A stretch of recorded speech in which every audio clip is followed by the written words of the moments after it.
যাত্রী সেবার মান উন্নয়নে এবার দেশের রেলবহরে যুক্ত হতে যাচ্ছে ২০০টি নতুন ব্রডগেজ কোচ।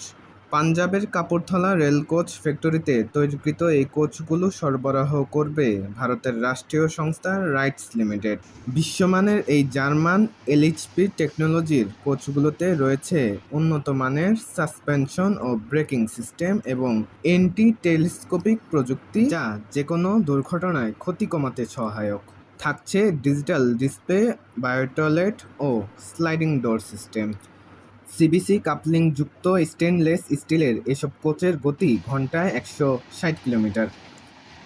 তবে বাংলাদেশের রেলপথ ও লোকোমোটিভের জন্য গতি সর্বোচ্চ ১১০ কিলোমিটারে সীমাবদ্ধ থাকছে। এসব নতুন কোচ আমদানিতে ২০২৪ সালের মে মাসে বাংলাদেশ সরকার ও ইউরোপীয় ইনভেস্টমেন্ট ব্যাংকের যৌথ অর্থায়নে ৯১৫ রুপি মূল্যের চুক্তি স্বাক্ষরিত হয়েছিল, যেখানে প্রতিটি কোচের জন্য বাংলাদেশি টাকায় ব্যয় ৬ থেকে ৭ কোটি টাকা।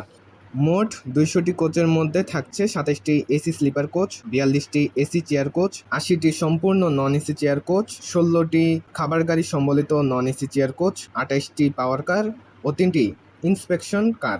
এছাড়া প্রথমবারের মতো বহরে যুক্ত হতে যাচ্ছে ৪টি এসি অ্যাম্বুলেন্স স্লিপার কোচ।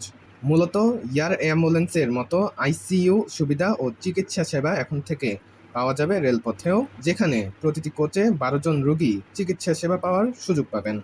এছাড়া এবারের যাত্রীবাহী নতুন কোচগুলো ২০১৬ সালে একই প্রক্রিয়ায় ভারত থেকে কেনা একই প্রযুক্তির ১২০টি কোচের চেয়ে অত্যাধুনিক। যেখানে ২০১৬ সালের একই প্রযুক্তির এসি চেয়ার কোচের আসন ছিল ৭৮টি, সেখানে এবারের একই প্রযুক্তির নতুন এসি চেয়ার কোচের আসন থাকছে ৮০টি।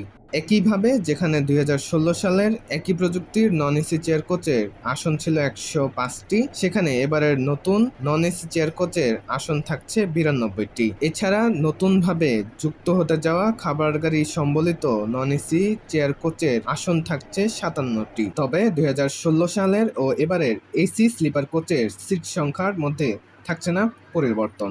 বরাবরের মতো আসনবিহীন পাওয়ার কারে থাকছে পণ্য বা লাগেজ পরিবহন সেবা। এছাড়া খাবার গাড়িতে থাকতে পারে নামাজ ঘর। ইতিমধ্যেই ২০টি কোচের প্রথম চালান প্রস্তুত হয়েছে, যা চলতি মাসের প্রথম সপ্তাহের মধ্যেই বাংলাদেশে এসে পৌঁছবে।